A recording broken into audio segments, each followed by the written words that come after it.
There are a lot of struggles that type 1 diabetics go through that they don't always talk about or you aren't always seeing in daily life. And people don't want to just hear success stories, they want to hear how you got there.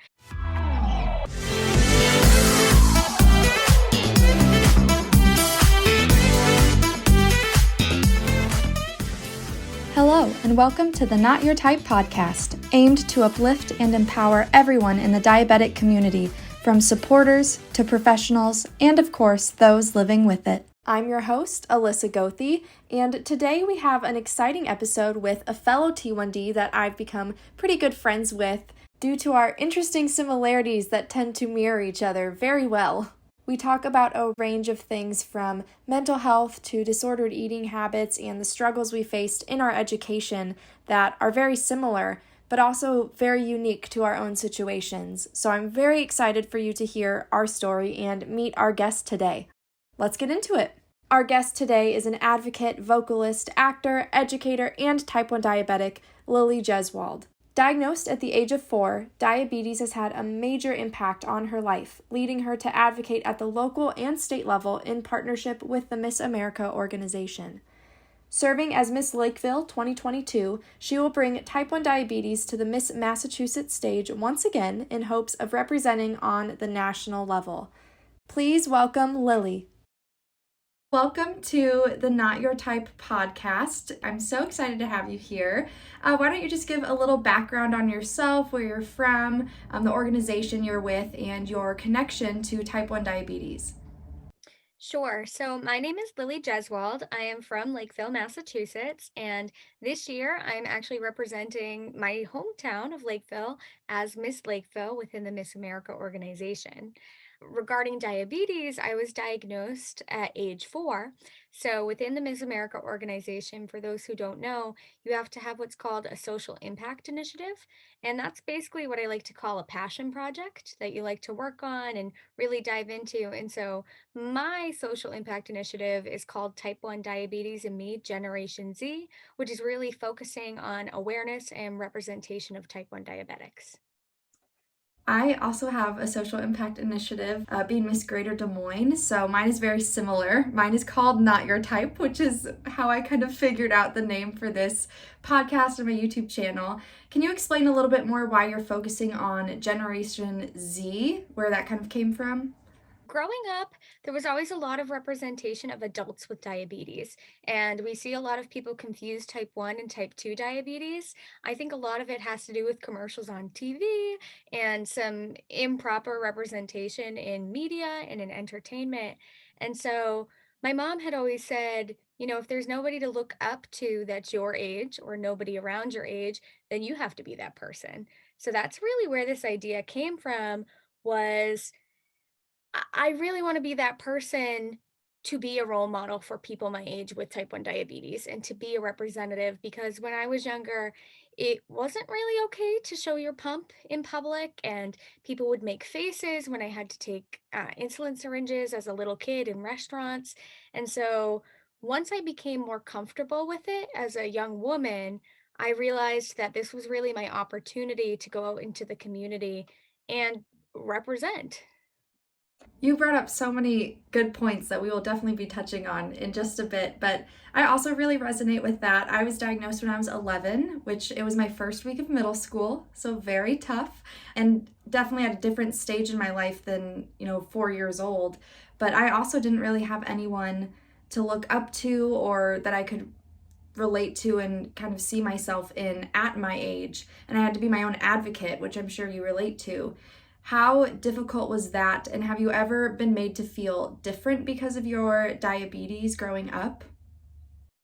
So when I was in elementary school, I know we talked a bit on this 101, but I had a bit of a hard time because the adults around me weren't educated properly on how to care for somebody with type 1 diabetes and how to deal for medication. So when I was in elementary school, thank goodness we only lived down the street. My mom would have to come in at lunchtime to give me a shot and count up all my carbs because as you know, as a little kid, you can't be in charge of your own health, and your parents have to make sure that you're going to be healthy and you're going to be safe, because if you make the wrong move, then something bad might happen. And that even happens today as a young woman. Like, we have to be very, very precise with what we're doing medically and just by the food we eat, the carbohydrates we intake, to make sure that we're regulated and we're maintaining our blood sugars. So during my time in elementary school, I had a bit of a tough time just because, the adults around me weren't educated, like I said. And so my mom had to be the advocate for me when I was younger. I'm really lucky that I can't remember what it was like to not have diabetes. So I've never been in the position where I felt totally embarrassed or totally taken aback because I never showed up one day randomly with diabetes. I was always there with diabetes. Now, once I got into middle school, I started becoming a little afraid of being myself and showing that, especially because where I'm from in Freetown, Lakeville, it's a really, really small area. So in middle school, we combined with the next town. So there were 200 kids I'd never met before. And that was really my first shocked moment, I guess you could say, of, oh my gosh, these kids don't know me. Maybe I don't want to be known like that. So that was really my first instance of struggling with confidence in type 1 diabetes, and things had gotten better, probably up until high school. Because to be completely transparent with you, I had a tough time in high school managing my blood sugars. I went through what they kind of call the teenage syndrome, where you just stop testing your blood sugar or don't take your insulin. And so I really damaged my health a little bit when I was a teenager, and I struggled with that. But within the Miss America organization and working on my social impact and becoming more comfortable being myself as both a diabetic and just a person, it's really helped me get back on track and to be that representative that I needed, not only as a little girl, but especially as a teenager. Those high school and middle school years are really tough because puberty absolutely skews everything with your blood sugars, the amount of insulin you're taking. You're also hungry all the time and you're fluctuating with all these different things. So I also experienced that in high school, and it's really hard because you want to relate to your peers, you want to do all the things they're doing, but you have to take those extra steps and those extra precautions. And that's really hard to do, especially at a young age when you can't really see, oh, I'm prioritizing my health. That's a really hard thing to do. So I definitely have had some diabetes burnout a few times in my life, and I've only had it for 10 years now, which sounds like a long time, but unlike you, I was diagnosed at 11, so I do remember a little bit of my life without diabetes. And that's also a struggle because sometimes you just wish you could go back to that moment when you weren't always worried about what your blood sugar is. Is it rising? Is it falling? Am I taking enough insulin? Am I eating enough? Those are really hard things you have to think about. So I definitely relate to those high school years and teenager syndrome for sure. Have you ever experienced, besides, that burnout, any form of mental health or anxiety related to your diabetes? Especially during the high school years, I had a lot of issues with body image and the way I looked. And the doctors at Jocelyn Clinic are amazing, but I don't know if you've ever experienced the same thing. As somebody who's always been just a little bit bigger than the average girls next to me, I was always told at the doctor that I needed to lose weight. And so that was part of my struggle with that teenager syndrome and that diabetic burnout was, well, this is a great way to lose weight, because unfortunately my doctor had introduced me to the idea of not taking insulin and had kind of given me the idea of really micromanaging the insulin that I took to make sure that fat was burned. And so I had a really tough time in high school on both sides. Just the way that I looked, feeling, peer pressured to be smaller, to be different, to hide my medical devices, and to also hide really the way that I looked. So I had a lot of trouble there. But as for more of the anxiety side of it, I hadn't really struggled with my anxiety with diabetes until the pandemic happened. And I think that's because once the pandemic started, all of my time was looking at my pump. And my pump was beeping. It was also just last year during the pandemic that I got both my continuous glucose monitor and my new pump, which connects to the CGM. And so I think having that constant reassurance of what your blood sugar is and, oh my gosh, I need to bolus, that definitely gave me a little bit of medical anxiety because I was seeing my numbers in real time. And before that, I had never gotten that. It was just, I tried to test 10 to 12 times a day. Um, and when I would test, if it was a little bit high, I'd give myself some insulin. And when I was first really introduced to the CGM, it was startling to see how anxious I got when I saw those double arrows go up or go down. I mean, ignorance is bliss, right? When you don't have a continuous glucose monitor, you can almost play it off like, oh, I'm sure it's fine. And testing intermittently throughout the day, you kind of get to pick and choose when your times are. But with the CGM, I also wear one. You always are notified when it's going high, when it's going low, if it's staying the same, if you're in target X percent of the time. So I definitely feel that anxiety. And also with the pandemic, I mean, we are at risk, right? With COVID-19, especially when it was first occurring, I was terrified to leave my house. I didn't know what would happen to me. I didn't know how it would affect my diabetes, if I would have, a severe reaction to it if I were to get COVID-19.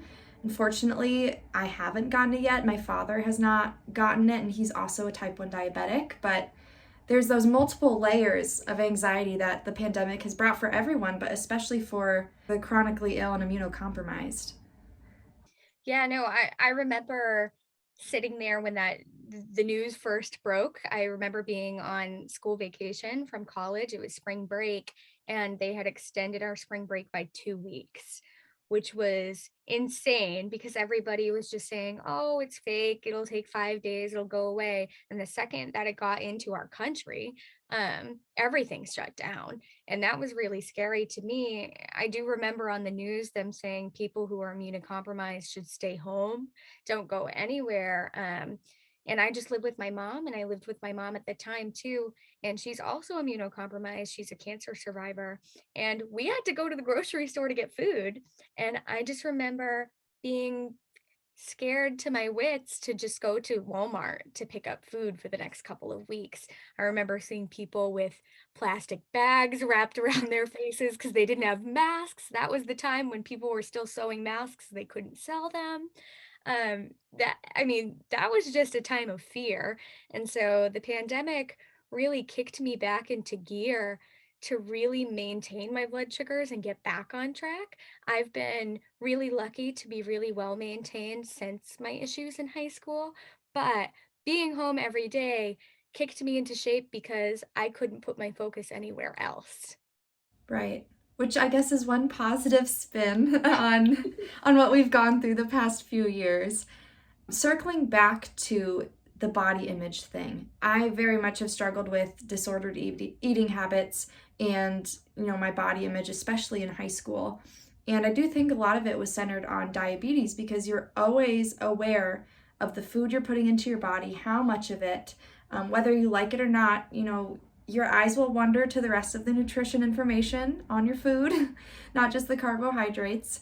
So I definitely relate to that. And unfortunately, diabulimia, rationing your insulin in hopes of losing weight that way, is a very real thing. And if you are struggling with it, to anyone listening or watching, contact your doctor, make sure they know what's going on to keep you safe. But I appreciate you bringing it up because so often diabetes is misconstrued in the media to be a disorder that is brought on by overeating or being overweight or just living an unhealthy lifestyle. And there's nothing that we could have done differently to change the outcome. I mean, at 4 years old, what could you have done, right? So I appreciate you bringing that up and just shedding more light on how it is not any of our faults for having diabetes. And for people with type 2 diabetes, it's often genetic as well. So that's a wonderful thing and very brave of you to share. So thank you so much for sharing that. Of course. I honestly don't usually share it, but where we're in the space where we're really chatting about diabetes, I just feel like it's appropriate to be more transparent about everything. Shifting gears a little bit in terms of advocacy work, so with your initiative in Miss America, what type of work have you done for your social impact initiative of T1D Generation Z? And what plans do you have that you're kind of setting in motion or would like to see done in the T1D community? This is all very exciting to me. So, within the past couple of years, a lot of my work has gone behind the scenes, as you know, on social media because of the pandemic. And I've talked to dozens of newly diagnosed type 1 diabetics. So, phone calls, Zoom interviews, just to really talk to somebody like me who has had diabetes for a long time and to not have to hear it from a medical professional because advice from medical professionals is 100% needed when you're newly diagnosed. But something that people don't recognize is that a lot of the people who do work in the diabetic area and profession aren't actually diabetics themselves. So they can have some really great advice from textbooks, how to keep your blood sugars on track, but newly diagnosed people want to hear what it's like in the middle of the night and what it's like when you're at school, when sometimes you are juggling between making it to class and having to treat your low blood sugar. So I've had a really nice time getting to know some of these newly diagnosed children and teenagers and the parents as well. I think the parents are the people who really need it most, need the reassurance that their child's going to be okay, that it's going to be tough, but they're going to be okay. So I've had a lot of fun with that. Beyond that, a lot of my work has just been representing by wearing my medical devices out and about in daily life and on my appearances. So I had a bit of a struggle in college because I'm a theater student. And I was cast as one of the leads in one of the musicals at school. And I had asked my director, I think we may have talked about this before, but I asked him, if I could have my low blood sugar snacks backstage just in case of emergency, and he basically looked at me and was like, "For what?" And I was like, "Oh, well, I have type 1 diabetes. Haven't you seen me testing my blood sugar?" He was like, "Well, yeah, but I didn't know you were sick with type 1 diabetes." And so that was really eye-opening to me, for him to really look me in the eyes and genuinely believe that I was sick, not out of hate or spite, just genuinely to be that misinformed about type 1 diabetes, to think that I was ill. And so that I struggled with a little bit. And once I got my CGM, I couldn't find somewhere to hide it on my stomach that I couldn't see it through my clothes, and my mom said, "Why don't you just put it on your arm and let it be seen?" And that's what I started doing. That was the most comfortable place to wear it. I don't know, where do you wear yours? I also wear mine on my arm. Yeah. I mean, that for me, just the way I sleep crazy. I sleep on my tummy, I sleep on my side. So my arm was always the most comfortable. And it opened up this opportunity for me to speak to people in daily life because they'd see it on my arm and they'd say, "Oh, I have a Dexcom too. Are you a diabetic?"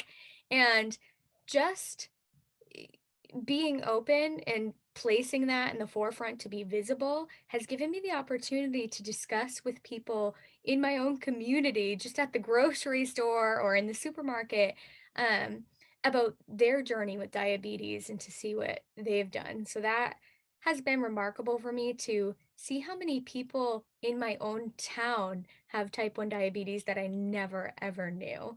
When I was little, there were 2 other young boys who had diabetes, and it was just the 3 of us growing up in the high school for as long as I can remember. And now, I think because of these devices, we see so many people throughout our towns and our cities who also are fighting the same fight. But beyond that, I am currently writing a children's book about type 1 diabetes and to teach children and possibly middle schoolers too, that age range, um, about diabetes, what it is and what it means, and really just how to help somebody if they need a little guidance and need some aid in the struggles that they're facing. I know we've talked about this before, but I feel like we just mirror each other so much. Um, I agree with the educational part of what you were saying, just wearing your device out and about. I think too often people think the educational part of diabetes has to be so formal and it has to be in schools, but just wearing your devices and advocating in your daily life by sharing your story and just telling people what it's really like, the realities behind it, is just as informational as a school visit or as implementing different curriculum in our school system. Ever since I've started wearing my CGM, I've definitely had a lot more people ask about it and honestly be a lot kinder about it as well. I was so afraid to wear my CGM on my arm. I had the Dexcom before, and I wore that on my stomach exclusively. So it was always hidden under my pants or from shirts. It was never out in public. And even if I would wear swimsuits that were a little more revealing, I always wanted to take it off before I went to the swimming pool. I was honestly embarrassed and almost shameful of it. And I can't really explain why, other than I felt different and I felt like I was showcasing that different for the whole world to see. But now it's almost like I'm wearing it and being proud of it because I know that I have survived this far with it and will continue to thrive despite all the obstacles I'm facing. And now I get to proudly tell people that I'm a type 1 diabetic and I've still accomplished all of these amazing things. Again, we mirror each other so well. And funnily enough, my mom and I are planning on writing a children's book about diabetes as well. So, so we can have a book release party sometime together over Zoom. Definitely. That would be so much fun. Yeah. So, and then if you win Miss Massachusetts and I win Miss Iowa, there we go. That would be fantastic. Can you imagine the representation if two diabetics went to Miss America together? Oh, that would be literally a dream come true. So incredible. Well, I have had the best time talking with you again, as always. Are there any closing thoughts you'd like to share about you, your initiative, or your story with diabetes? I say this a lot on stage and in my interviews within Miss America, and I just kind of want to echo it here too. With type 1 diabetes, I always like to say that just because you can't see it most of the time doesn't mean it's not there. So there are a lot of struggles that type 1 diabetics go through that they don't always talk about or you aren't always seeing in daily life. And I think it's really important for me and probably for you too, Alyssa, to just be that representation for people and to be truly authentic and transparent with the things that go on because people don't want to just hear success stories, they want to hear how you got there. And so it's really important for me to share my history and my journey from being, a little girl who was embarrassed and a teenager who struggled and rebelled to now being a young woman who is proud of who she is and is really thankful to have this opportunity to be a representative of people like me. I could not have said it better. I am so appreciative of everything you've shared and being so open about it. Again, I relate so much to everything you're saying, and I'm sure everyone listening or watching agrees. So, last thing, where can they find you, on social media? Where can they follow along on your journey to Miss Massachusetts? My Miss America organization accounts on Instagram is Miss_Lakeville.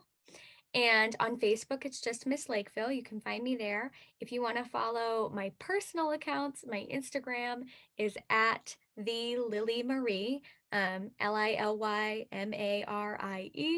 My Facebook's Lily Jeswald. Let's see what else.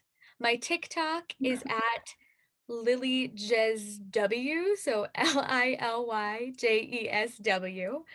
Beyond that, sorry, there's so many accounts. My diabetic journey is under type 1 diabetes and me, Generation Z. So if you look that up anywhere, you'll be able to find it. Beautiful. Thank you again so much, and I look forward to everyone hearing your incredible story. Thank you. Thanks for having me. Thank you so much to Lily for being our guest today and being so open and transparent about her diabetic journey. Being able to talk about it with me and sharing everything that she's been through is truly remarkable, and I'm so grateful to have had her today. Be on the lookout for more episodes and follow along wherever you get podcasts. So, until next time.